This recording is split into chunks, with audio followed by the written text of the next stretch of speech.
ಅಲ್ಲಿ ಕೆಲಸ ಮಾಡೋ ಜನಗಳೆಲ್ಲ ಊರಿಗೆ ಹೋಗಿದ್ರು. ಖಂಡಿತ ಮೋಸ್ಟ್ ಆಫ್ ದ ಪೀಪಲ್ ಊರಿಗೆ ಹೋಗಿದ್ರು. ಊರಿಗೆ ಹೋದವರು ವಾಪಸ್ ಬಂದಿಲ್ಲ. At least 30-40% of the employers remain ಊರಿನಲ್ಲಿ ಇದ್ಬಿಟ್ಟು ಹೈ ಟೆಕ್ನಾಲಜಿ ಅಗ್ರಿಕಲ್ಚರ್ ಉಪಯೋಗಿಸಿ they are minting money. They are educated, well trained in the industry. ಅವರು ಇವಾಗ ಅಂದರೆ ಭಾಳ ಜನ ಇದ್ದಾರೆ. ಇವನ್ ಮೇಡ್ ಎ ಸರ್ವೆ ಆಲ್ಸೋ. ಊರಿಗೆ ವಾಪಸ್ ಬೋದು ಏನೆಲ್ಲ ಜಮೀನು ಇದೆಯೋ ಆವಯ ಜಮೀನಿನಲ್ಲಿ ಈಗ ಉತ್ಪಾದನೆ ಮಾಡಿ ಪಕ್ಕದ ಇರುವ ಜಮೀನು ರೈತಾಪಿಗಳಿಂದ ಲೀಸ್ ತೊಗೊಂಡ್ಬಿಟ್ಟು ಪರ್ಚೇಸ್ ಮಾಡೋ ಅವಶ್ಯಕತೆ ಇಲ್ಲ. ಯಾಕಂದರೆ ಅಗ್ರಿಕಲ್ಚರ್ ಪಾಲಿಸಿ ಪ್ರಕಾರ ಲೀಸ್ ತೊಗೋಬೋದು. 5 ವರ್ಷಕ್ಕೋ 10 ವರ್ಷಕ್ಕೋ ಲೀಸ್ ತೊಗೊಂಡ್ಬಿಟ್ಟು ಪಾಪ ಆ ರೈತಾಪಿಗೂ ಕೂಡ ಮಂತ್ಲಿ ಒಂದು ಸ್ವಲ್ಪ ಇನ್ಕಮ್ ಸಿಗುತ್ತೆ. ಲೀಸ್ ಅಕ್ಕಪಕ್ಕದ ಒಂದು ಮೆಕನೈಸ್ಡ್ ಅಗ್ರಿಕಲ್ಚರ್ ಮಾಡಿಬಿಟ್ಟು ಅದು ಕೂಡ ಹಾರ್ಟಿಕಲ್ಚರ್ ಫ್ರೂಟ್ಸ್ಗಳನ್ನೆಲ್ಲ ಮಾಡಿಸ್ಬಿಟ್ಟು ಲಕ್ಷಗಟ್ಟಲೆ ಸಂಪಾದನೆ ಮಾಡಿಸೋದು ಇದೆ. ಅಂದರೆ ಕೆಲವ್ರಿಗೆ ಏನು ಗೊತ್ತಾ, ಆ ಔಟ್ಲುಕ್ ಇರಬೇಕು. ಅಯ್ಯೋ ನನ್ನ ಕೈಲಿ ಏನಾಗಲ್ಲ, ನನಗೆ ಏನು ಆಗೋದಿಲ್ಲ ಅಂದು ಕೂತ್ರೆ ಅವನಿಗೆ ಮಾಡ್ಲಿಕ್ಕೆ ಆಗದೆ ಹೋದ್ರು ಅವ್ರ ಮಕ್ಕಳಿದ್ದಾರೆ ಅಥವಾ ನೆರೆಕರೆ ಸಂಬಂಧ ಇರ್ಕಿರ್ತಾರೆ, ಅವರು ಎಜುಕೇಟ್ ಆಗಿರ್ತಾರೆ, ಅವರನ್ನು ಕರೆಸಿ ಒಂದು ವೇಳೆ ಮಾಡಿದರೆ ರೈತಾಪಿ ಕೂಡ ಮೇಲ್ಗಡೆ ಬರ್ತಾರೆ. ಸ್ಟಾರ್ಟಪ್ನಲ್ಲಿ ಕೂಡ ಇದೊಂದು ಒಂದು ಟೆಕ್ನಾಲಜಿ ವೈಸು ಇವಾಗ ಸ್ಟಾರ್ಟಪ್ ಸ್ಟಾರ್ಟಪ್ ಬಗ್ಗೆ ಹೇಳ್ತಾ ಇದ್ದು. ಇವಾಗ ಟೆಕ್ನಾಲಜಿ ವೈಸು ಅಗ್ರಿಕಲ್ಚರ್ ಯಾವುದೈತೆ ಮುಂದೆ ಬಂದಿದೆ ಎಲ್ಲದಕ್ಕೂ ಅಪ್ಲಿಕೇಶನ್ಸ್. ಇವಾಗ ಒಂದು ಪೆಸ್ಟಿಸೈಡ್ಸ್ ಬೈ ಮಾಡ್ಬೇಕಾದ್ರೆ ಈವನ್ ಕೂಡ ಒಂದು ಎಲೆನಲ್ಲಿ ಯಾವ ರೋಗ ಕಂಡಿಡಿದಕ್ಕೆ ನಿಮ್ಮ ಕ್ಯಾಮ್ರಾ ಓಪನ್ ಮಾಡಿ ಫೋಟೋ ತೊಗೊಂಡು ಯಾವ ಕಾಯಿಲೆ ಬಂದಿದೆ ಅಂತ ಡಿಟೆಕ್ಟ್ ಮಾಡ್ಬೋದು. ಅದೇ ಅದಕ್ಕೆ ಏನು ಹಾಕ್ಬೋದು ಅಂತಲೂ ಈ ಥರ ಟೆಕ್ನಾಲಜಿ ವೈಸ್ ರೆವಲ್ಯೂಷನ್ನು ಆಗ್ತಾ ಇದೆ ಸ್ಟಾರ್ಟಪ್ಗಳು. ಈ GKV ನಲ್ಲಿರೋವಂಥ ಅಗ್ರಿಕಲ್ಚರ್ ಬಹಳಷ್ಟು youth startup apps application technology use ಮಾಡಿಕೊಂಡು ಈಸ್ ಆಫ್ ಡೂಯಿಂಗ್ ಬಿಸ್ನೆಸ್ ಅಗ್ರಿಕಲ್ಚರ್ಲು ಬರ್ತಾ ಇದೆ. ಬಟ್ ಇದಿನ್ನೂ ರೂರಲ್ ಏರಿಯಾದಲ್ಲಿ ಇನ್ನೂ ಜಾಸ್ತಿ ಆಗಿ ಬರಬೇಕು ಅಂತ ಹೇಳಕ್ಕೆ ಇಷ್ಟಪಡ್ತೀನಿ. ಆಗ್ತಾ ಇರೋದು ಎಜುಕೇಟೆಡ್ ಲೆವೆಲಲ್ಲಿ ಕರೆಕ್ಟು. ಬಿಜಾಪುರಕ್ಕೂ ಇದು MS ಬೇರೆ ದೇಶದಲ್ಲಿ ಇದ್ದಂಥವರು MS ಮಾಡ್ಕೊಂಡು ಬಂದಿರೋ ವ್ಯವಸಾಯ ಮಾಡ್ತಾ ಇದ್ದಾರೆ. ಯಾಕೆ ಹಂಗಾಗಿದೆ ಹಳ್ಳಿಲಿ ಅಂತಂದರೆ, ಈಗ ನಗರಮುಖಿಯಾದ ಚಲನೆ ಇತ್ತು, ಹಳ್ಳಿಯಿಂದ ಉದ್ಯೋಗ ಸೃಷ್ಟಿಯಾಗಿದ್ದು. ಈಗ ಸೆಕ್ಯೂರಿಟಿ ಫೀಲಿಂಗ್ ಇದೆ. ಈಗ ಕಂಪ್ನಿಗಳಲ್ಲಿ ಕೆಲಸ ತೆಗೆದಾಕ್ಬಿಡೋದು, ವರ್ಕ್ ಫ್ರಮ್ ಹೋಮು, ಈಗ ಅವ್ರಿಗೆ ಸೆಕ್ಯೂರಿಟಿ ಫೀಲಿಂಗ್ ಇದೆ. ಫ್ಯೂಚರ್ ಅಗ್ರಿಕಲ್ಚರ್ ಆದರೆ ಬಂದ್ಮೇಲೆ ಕೆಲಸ ತೆಗಿತಾರೆ. ಅದು ಗೊತ್ತಾಯ್ತು. ಅದರಿಂದ ಕೃಷಿ ಮತ್ತೆ ನೋಡಿ, ಕೃಷಿ ಉದ್ಯೋಗ ಸೃಷ್ಟಿ ಮಾಡೋ ಕ್ಷೇತ್ರ. ಕೃಷಿ ಪ್ರಧಾನವಾಗಿ ಯೋಜನೆಗಳು ಬಂದರೆ ನಿಮ್ಮ GDP ಲೆವೆಲ್ ಆಗುತ್ತೆ. ಅವಾಗಲೇ ಈ ಆರ್ಥಿಕ ಬೆಳವಣಿಗೆ ಬಗ್ಗೆ ಮಾತನಾಡ್ತಾ ಇರ್ಬೇಕಾದ್ರೆ ಕೇಳ್ತಿದ್ದೆ, ಇನ್ಇಕ್ವಾಲಿಟಿ ಅಂದ್ರೆ ಅಸಮತೋಲನ ಅನ್ನೋದು ಇದೆ ಅನ್ನೋದು ಕೃಷಿ ವಲಯದಲ್ಲೂ ಅಷ್ಟೇ ಅಂತ ಹೇಳಿ. ಸ್ಟಾರ್ಟ್ಅಪ್ ಆಗಿರಬಹುದು ಅಥವಾ ಟೆಕ್ನಾಲಜಿ ಡ್ರಿವನ್ ಅಗ್ರಿಕಲ್ಚರ್ ಇರಬಹುದು, ಎಲ್ಲಾ ರೈತರಿಗೂ ಸಿಗ್ತಿದೆಯಾ ಅನ್ನೋದು ದೊಡ್ಡ ಪ್ರಶ್ನೆ. ಇಲ್ಲ, ಎಜುಕೇಟೆಡ್ ಒಂದು ಸ್ವಲ್ಪ ಈಗ ಸೋಷಿಯಲ್ ಮೀಡಿಯಾ ಇಂಪ್ರೂವ್ ಆಗಿದೆ. ಯೂಟ್ಯೂಬ್ಗಳು ಭಾಳಷ್ಟು ಬರ್ತಾ ಇದ್ದಾವೆ. ನೀವು ಹೇಳ್ದಂಗೆ ಕುಂತ್ಕೊಂಡು ಏನೇನು ಬದು ಮಾಡಬೇಕು, ಏನು ಮಾಡಬೇಕು ಅನ್ನೋದು ಭಾಳಷ್ಟು ಮಾಹಿತಿ ಅಂತೂ ಚೆನ್ನಾಗಿ ಸಿಗ್ತಾ ಇದೆ. ಬಟ್ ಅದು ಇನ್ನೂ ಕೂಡ ಇಂಪ್ಲಿಮೆಂಟೇಷನ್ಗೆ ಕೆಲವು ಬೇಕು. ಫಾರ್ ಎಕ್ಸಾಂಪಲ್ ನೋಡಿ, ಕಳೆದ ಬಾರಿ ಬಜೆಟ್ನಲ್ಲಿ ಎಸ್ಪೆಷಲಿ ಪ್ರೈಮರಿ ಅಗ್ರಿಕಲ್ಚರ್ ಕ್ರೆಡಿಟ್ ಸೊಸೈಟಿಗಳನ್ನ ಕಂಪ್ಯೂಟರೈಸ್ ಮಾಡಬೇಕು ಅಂತ ಹೇಳಿ ಒಂದಷ್ಟು ಕೋಟ್ಯಾಂತರ ರೂಪಾಯಿ ಇಟ್ಬಿಟ್ರು.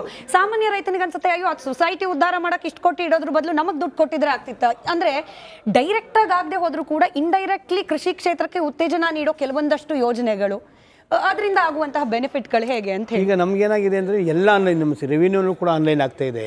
ನೀವು ಪೊಲೀಸ್ ಇಲಾಖೆಲ್ಲೂ ಆನ್ಲೈನ್ ಆಗ್ತಾ ಇದೆ. ಅಡ್ಮಿನಿಸ್ಟ್ರೇಟಿವ್ನಲ್ಲಿ ಈಗ ಆನ್ಲೈನ್ಗಳು ಮತ್ತು ಅಪ್ಲಿಕೇಶನ್ ಇವ್ರು ಹೇಳೋದಂಗೆ ಕರೆಕ್ಟ್ ಆಗ್ತಾ ಇದೆ.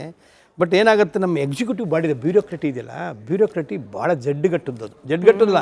ಅದು ಜನಪರವಾಗಿ ಇರೋಕ್ಕೆ ಸಾಧ್ಯನೇ ಇಲ್ಲ. ಇಲ್ಲಿರೋಂಥ ಬ್ಯೂರೋಕ್ರೆಟಿಕ್ ಸೆಟಪ್ ಹಂಗಿದೆ. ಇದೇನಾಗುತ್ತೆ ನೋಡಿ, ವರ್ಲ್ಡ್ ಬ್ಯಾಂಕಲ್ಲಿ ನಾವು ರೇಷ್ಮೆನ ಅಭಿವೃದ್ಧಿ ಮಾಡಬೇಕು ಅಂತ ದುಡ್ಡು ಬಂತು. ರೇಷ್ಮೆ ಅಭಿವೃದ್ಧಿ ಏನಿಲ್ಲ, ಬಿಲ್ಡಿಂಗ್ಗಳು ಬಂದ್ಬಿಟ್ಟು ರೇಷ್ಮೆ ಇಲಾಖೆಯಲ್ಲಿ ಆ ಥರ ಆಗ್ಬಿಡುತ್ತೆ. ಅಂದರೆ ಅವ್ರು ಅಪ್ಲೈ ಮಾಡೋವಂಥ ಎಕನಾಮಿ ಬಂದಾಗ ಒಂದು ಪೈಸೆ ಬಂದಾಗಲೂ ಕೂಡ ಅದಕ್ಕೆ ಬಂದಾಗ ಅದನ್ನು ಜೋಪಾನ ನೋಡ್ಕೋಬೇಕಾಗುತ್ತೆ.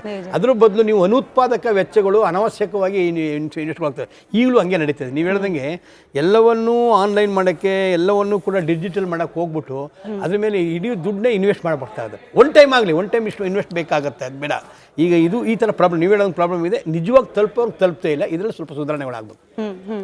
ಇದ್ರ ಜೊತೆಗೆ ಸರ್, ಹೋಮ್ ಲೋನ್ ಇಂಟ್ರೆಸ್ಟ್ಗಳ ಬಗ್ಗೆ ಸರ್ ಕೂಡ ಪ್ರಶ್ನೆ ಮಾಡ್ತಾ ಇದ್ರು. ಅದೊಂದು ದೊಡ್ಡ ನಿರೀಕ್ಷೆ ಇದೆ. ಎಸ್ಪೆಷಲಿ ಈ ಟ್ಯಾಕ್ಸ್ ರೆಜಿಮ್ ಅಂತ ಬಂದಾಗ, ನ್ಯೂ ಟ್ಯಾಕ್ಸ್ ರೆಜಿಮ್ ಅಂತ ಬಂದಾಗ ನಮ್ಗೆ ಅದರಲ್ಲಿ ಇನ್ವೆಸ್ಟ್ಮೆಂಟ್ ತೋರಿಸ್ಲಿಕ್ಕೆ ಅವಕಾಶಗಳಿಲ್ಲ. ಹೀಗಾಗಿ ಈ ಹೋಮ್ ಲೋನ್ ಕೂಡ ಎಷ್ಟೋ ಜನ ಹೋಮ್ ಲೋನು EMIಗಳನ್ನು ತೋರಿಸಿ ಟ್ಯಾಕ್ಸನ್ನು ಕೆಲವೊಂದಷ್ಟು ಏನು ಹೇಳ್ತೀರಿ ಕಟ್ ಆಫ್ಗಳನ್ನು ಮಾಡ್ಕೊಳ್ತಿದ್ದವ್ರಿಗೆ ಈ ನ್ಯೂ ಟ್ಯಾಕ್ಸ್ ರೆಜಿಮ್ನ ಒಪ್ಕೊಳ್ಬೇಕು. ಬಟ್ ಅದರಲ್ಲಿ ATC ATDಗಳಿಗೆ ಅವಕಾಶ ಇಲ್ಲ. ಇದೊಂದು ಕೊರಗೆ ಆಗಿತ್ತು. ಇಲ್ಲೇನಾದ್ರೂ ಬದಲಾವಣೆ ನಿರೀಕ್ಷೆ ಮಾಡಬಹುದಾ ನಾವು ಅಂತ ಹೇಳಿ? ಖಂಡಿತ ಬರುತ್ತೆ, ಖಂಡಿತ ಬರುತ್ತೆ. ಈ ಸತಿ ಜಾರಿ ಮಾಡೇ ಮಾಡ್ತಾರೆ. ಲಾಸ್ಟ್ ಇಯರ್ ಹಿಂಟ್ ಕೊಟ್ಟಿದ್ರು ನಿರ್ಮಲಾ ಸೀತಾರಾಮನ್, ಅದಕ್ಕೋಸ್ಕರ ಡಬಲ್ ಇನ್ಕಮ್ ಟ್ಯಾಕ್ಸ್ ರಿಟರ್ನ್ ಹಾಕಿರೋದು ಅದು ಈಗ ಹಾಕ್ಬಿಟ್ಟು ಸಿಂಗಲ್ಗೆ ಬಂದ್ಬಿಟ್ಟು ಮೋಸ್ಟ್ಲಿ ಅದು 80C ನಲ್ಲಿ 1.5 lakhs ಎಕ್ಸಂಪ್ಷನ್ ಇರೋದು 2.5 lakhs ಮಾಡ್ತಾರೆ. ಆಮೇಲೆ ಇನ್ಕಮ್ ಟ್ಯಾಕ್ಸ್ ಟೋಟಲ್ ಎಕ್ಸಂಪ್ಷನ್ ಇರೋದು ಮೋಸ್ಟ್ಲಿ 10 lakhsಗೆ ತಗೊಂಡ್ಬರ್ತಾರೆ, 15 lakhs ಮಾಡ್ತಾರೆ. ಹಾಗಾದ್ರೆ ಆಮ್ ಆದ್ಮಿಯ ಜನಗಳ ಕೈಯಲ್ಲಿ ಕಾಸು ಉಳಿಯುತ್ತೆ. ಆ ಕಾಸು ಅವ್ರಿಗೆ ಇದ್ರೆ ಖರ್ಚು ಮಾಡ್ತಾರೆ. ಯಾವತ್ತೂ ಅವರು ಕಾಸು ಶೇಖರಣೆ ಮಾಡ್ಬಿಟ್ಟು ಎಕ್ಸ್ಪೆಕ್ಟೇಷನ್ ಅಂತೂ ಇದೆ, ಖಂಡಿತ ಇದೆ, ಮಾಡ್ತಾರೆ. Right. ಯಾಕಂದ್ರೆ ಇದು ಇಂಟ್ರಿ ಬಜೆಟ್ ಆದ್ರೂ ದಿಸ್ ಲೈಕ್ ಈಗ ಲೋಕ ಪೂರಕವಾಗಿರೋ ಬಜೆಟ್ ಆಗಿರ್ಬೇಕು. ಪುಟ್ಟ ಬ್ರೇಕ್ ಆದ ನಂತರ ಇನ್ನು ಕೆಲವೇ ಕ್ಷಣಗಳಲ್ಲಿ ಬಜೆಟ್ ಮಂಡನೆ ಆಗಲಿದೆ ಮತ್ತು ಜನಗಳು ಇದರ ಬಗ್ಗೆ ಮಾತನಾಡಿದ್ದಾರೆ. ಅವರ ನಿರೀಕ್ಷೆಗಳೇನು ಅದರ ಬಗ್ಗೆ ಹೇಳ್ತೀನಿ. ಒಂದು ಪುಟ್ಟ ಮಧ್ಯಂತರ ಬಜೆಟ್ ಮೇಲೆ ಸಹಜವಾಗಿ ಭಾರಿ ನಿರೀಕ್ಷೆ, ಯಾಕಂತಂದ್ರೆ ಚುನಾವಣೆ ಹತ್ತಿರದಲ್ಲಿದೆ. ಹೀಗಾಗಿ ಜನರಿಗೆ ಪ್ರಿಯವಾಗುವಂತಹ ಯೋಜನೆಗಳನ್ನ ಘೋಷಣೆ ಮಾಡಬಹುದು ಅನ್ನೋ ನಿರೀಕ್ಷೆ. ಮೋದಿ ಗ್ಯಾರಂಟಿಯ ಬಜೆಟ್ ಮಂಡನೆ ಆಗುತ್ತಾ?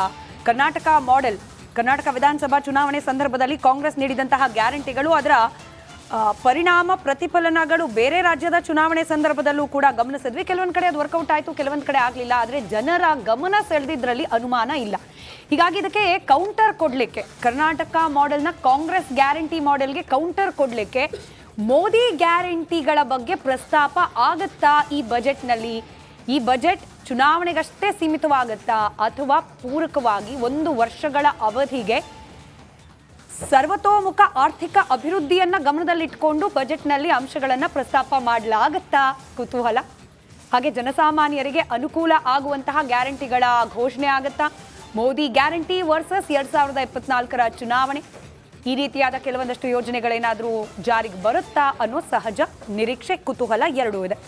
ಈ ಗ್ಯಾರಂಟಿ ಅಂದ ತಕ್ಷಣ ಉಚಿತವಾಗಿ ಡೈರೆಕ್ಟಾಗಿ ಅಕೌಂಟ್ಗೆ ಬಂದು ಬೀಳೋ ದುಡ್ಡೇ ಅಂತ ಅಲ್ಲ, ಬದಲಾಗಿ ನಾವು ಕಳೆದ 3 ಚುನಾವಣೆ ಸಂದರ್ಭದಲ್ಲಿ ಗಮನಿಸಿದ್ವಿ. ಈ LPG ಸಿಲಿಂಡರ್ಗಳ ಮೇಲಿನ ದರವನ್ನು ಕಡಿತಗೊಳಿಸೋದು, ಹಾಗೆ ಮಹಿಳೆಯರಿಗೆ ಪೂರಕವಾದ ಕೆಲವೊಂದಷ್ಟು ಯೋಜನೆಗಳನ್ನು ಘೋಷಣೆ ಮಾಡೋದು ಇತ್ಯಾದಿ ಗ್ಯಾರಂಟಿಗಳನ್ನು ಮೋದಿ ನೇತೃತ್ವದ BJP ಪಕ್ಷ ಕೂಡ ಘೋಷಣೆ ಮಾಡಿದ್ದನ್ನು ನಾವು ಗಮನಿಸಿದ್ವಿ. ಅಂಥದ್ದೇ ಏನಾದರೂ ಪ್ರಯತ್ನಗಳು ಈ ಬಾರಿ ಕೂಡ ಆಗತ್ತಾ ಬಜೆಟ್ನ ಮೂಲಕ ಅನ್ನೋ ಕುತೂಹಲ. ಹಾಗಾದ್ರೆ ಮೋದಿ ಬಜೆಟ್ನ ನಿರೀಕ್ಷೆ, ಅದರಲ್ಲೂ ಈ ಮೋದಿ ಗ್ಯಾರಂಟಿ ಬಜೆಟ್ನ ಬಗ್ಗೆ ಇರುವ ನಿರೀಕ್ಷೆಗಳು, ಅದರಲ್ಲಿ ಇರುವ ಒಂದಷ್ಟು ಇಂಟ್ರೆಸ್ಟಿಂಗ್ ಅಂಶಗಳು, ಇದರ ಡೀಟೇಲ್ಸ್ನೊಂದಿಗೆ ನನ್ನ ಕಲೀಗ್ ರಂಜಿತ್ ಜಾಯಿನ್ ಆಗ್ತಾ ಇದ್ದಾರೆ. Ranjith, over to you. ಬಹಳ ಪ್ರಮುಖವಾಗಿ ಚುನಾವಣಾ ಬಜೆಟ್ ಆಗಿರೋದ್ರಿಂದ, ಮಧ್ಯಂತರ ಬಜೆಟ್ ಆಗಿರೋದ್ರಿಂದ ಹಲವಾರು ನಿರೀಕ್ಷೆಗಳಿದ್ದಾವೆ. ಆಸೆ ಗಣ್ಣುಗಳಿಂದ ಇಡೀ ದೇಶದ ಜನ ಕಾಯ್ತಾ ಇದ್ದಾರೆ. ಪ್ರಧಾನಿ ನರೇಂದ್ರ ಮೋದಿ ಅವರ ಈ ಬಜೆಟ್ನಲ್ಲಿ ಏನಿರುತ್ತೆ ಏನಿರಲ್ಲ, ನಮಗೇನಾದರೂ ಉದ್ಯೋಗಿಗಳಾಗಿದ್ದಿದ್ರೆ ಅಥವಾ ಉದ್ಯಮಿಗಳಾಗಿದ್ದಿದ್ರೆ ನಮ್ಗೆ ಯಾವ ರೀತಿಯಾಗಿ ಅನುಕೂಲ ಮಾಡಿಕೊಡ್ತಾರೆ ಪ್ರಧಾನಿ ನರೇಂದ್ರ ಮೋದಿ ಅನ್ನೋದು. ಮತ್ತು ಚುನಾವಣಾ ಬಜೆಟ್, ಇದು ಮಧ್ಯಂತರ ಬಜೆಟ್, ನಿರ್ಮಲಾ ಸೀತಾರಾಮನ್ ಅವರು 6ನೇ ಬಾರಿ ಮಂಡಿಸ್ತಾ ಇರುವಂಥ ಬಜೆಟ್ ಇದೊಂದು ರೀತಿಯಲ್ಲಿ ಬಹಳ ನಿರೀಕ್ಷೆಗಳಿಂದ ಕೂಡಿದೆ. ಅದನ್ನು ಒಂದೊಂದೇ ನಾವು ನೋಡ್ತಾ ಹೋಗೋಣ. ಜನ ಇವತ್ತು ಸರ್ಕಾರದಿಂದ ಏನು ಎಕ್ಸ್ಪೆಕ್ಟ್ ಮಾಡ್ತಿದ್ದಾರೆ ಅನ್ನೋದ್ರ ಬಗ್ಗೆ ನಾವು ನೋಡ್ತಾ ಹೋಗೋಣ. ಆಲ್ರೆಡಿ ಈಗ ನಿರ್ಮಲಾ ಸೀತಾರಾಮನ್ ಅವರು ಹೊರಟಿದ್ದಾರೆ. ಇನ್ನೇನು ಕೆಲವೇ ಹೊತ್ತಿನಲ್ಲಿ ಬಜೆಟ್ ಅನ್ನು ಮಂಡನೆ ಮಾಡ್ತಾರೆ. ಅದರಲ್ಲಿರುವಂಥ ಅಂಶಗಳು, ಜನರ ನಿರೀಕ್ಷೆಗಳ ಬಗ್ಗೆ ನಾವು ಇವತ್ತು ಮಾತಾಡ್ತಾ ಹೋಗೋಣ. ಕೇಂದ್ರ ನೌಕರರಿಗೆ ಸರ್ಕಾರದಿಂದ ದೊಡ್ಡ ಘೋಷಣೆ ಆಗುವಂಥ ಸಾಧ್ಯತೆ ಇದೆ. ಏನು ಸೆಂಟ್ರಲ್ ಗೌರ್ಮೆಂಟ್ ಏನು ನೌಕರರೇನಿದ್ದಾರೆ ಅವರು ಒಂದು ನಿರೀಕ್ಷೆನ ಇಟ್ಕೊಂಡಿದ್ದಾರೆ. ಕೇಂದ್ರ ಸರ್ಕಾರ ಈ ಬಜೆಟ್ನಲ್ಲಿ ಏನಾದರೂ ಒಂದು ನಮ್ಮನ್ನು ಪರಿಗಣಿಸಿ ಏನಾದರೂ ಯೋಜನೆಗಳನ್ನು ಅಥವಾ ಏನಾದರೂ ಒಂದು ಘೋಷಣೆ ಮಾಡಬಹುದು ಅನ್ನುವ ನಿರೀಕ್ಷೆ ಇದೆ. ವೇತನ ಕುರಿತು ಬೇಡಿಕೆಯನ್ನು ಸರ್ಕಾರ ಈಡೇರಿಸಬಹುದು. ಆಲ್ರೆಡಿ ಒಂದಿಷ್ಟು ಬೇಡಿಕೆಗಳಿದ್ದಾವೆ ಈ ವೇತನ ಪರಿಷ್ಕರಣೆ ಬಗ್ಗೆ ಅಥವಾ ವೇತನವನ್ನು ಹೆಚ್ಚಳ ಮಾಡೋದ್ರ ಬಗ್ಗೆ. ಬಹುಶಃ ಇದು ಕೂಡ ಏನಾದರೂ ಒಂದು ಮೇಜರ್ ಆಗಿ ಒಂದೇನಾದರೂ ಮೂವ್ಮೆಂಟ್ ಮಾಡುವಂಥ ಸಾಧ್ಯತೆಗಳು ಕೂಡ ಇದೆ. ಪ್ರಧಾನಿ ನರೇಂದ್ರ ಮೋದಿಯವರ ಈ ಬಜೆಟ್ನಲ್ಲಿ ಕನಿಷ್ಠ ಮೂಲ ವೇತನ 18,000ದಿಂದ 26,000ಕ್ಕೆ ಏರಿಕೆ ಮಾಡುವಂಥ ಒಂದಿಷ್ಟು ನಿರೀಕ್ಷೆಗಳು ಈ ನೌಕರರ ವಲಯದಲ್ಲಿ ಇದ್ದಾವೆ.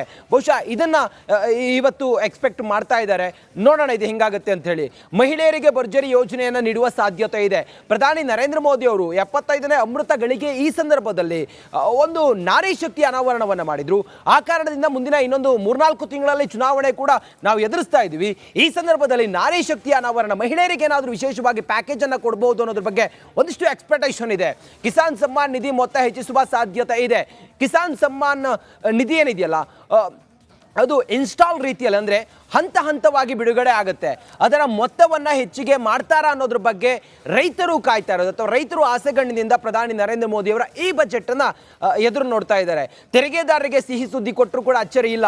ಇದು ಕೂಡ ಒಂದು ಮೇಜರ್ ಆದಂಥ ಎಕ್ಸ್ಪೆಕ್ಟೇಷನ್ ಜನ ಇಟ್ಕೊಂಡಿರೋದು. AI ಬಳಕೆಗೆ ಹೆಚ್ಚಿನ ಆದ್ಯತೆಯನ್ನು ನೀಡುವಂಥ ಸಾಧ್ಯತೆಯೂ ಕೂಡ ಇದೆ. ಡಿಜಿಟಲೀಕರಣದ ನಾವು ಈ ಹೊತ್ತಿನಲ್ಲಿ AI ಇಂಥ ತಾಂತ್ರಿಕವಾಗಿ ಕೆಲವೊಂದಿಷ್ಟು ಅಭಿವೃದ್ಧಿ ಆಗ್ಬೋದು ಅನ್ನೋ ಕೆಲ ವಿಚಾರಗಳನ್ನ ಜನ ಎದುರು ನೋಡ್ತಾರೆ. ಬಹುಶಃ ಈ ಬಜೆಟ್ನಲ್ಲೂ ಕೂಡ ಅದ್ರ ಬಗ್ಗೆ ಒಂದು ಬೂಮ್ ಆದರೂ ಕೂಡ ಅಚ್ಚರಿ ಪಡಬೇಕಾಗಿಲ್ಲ.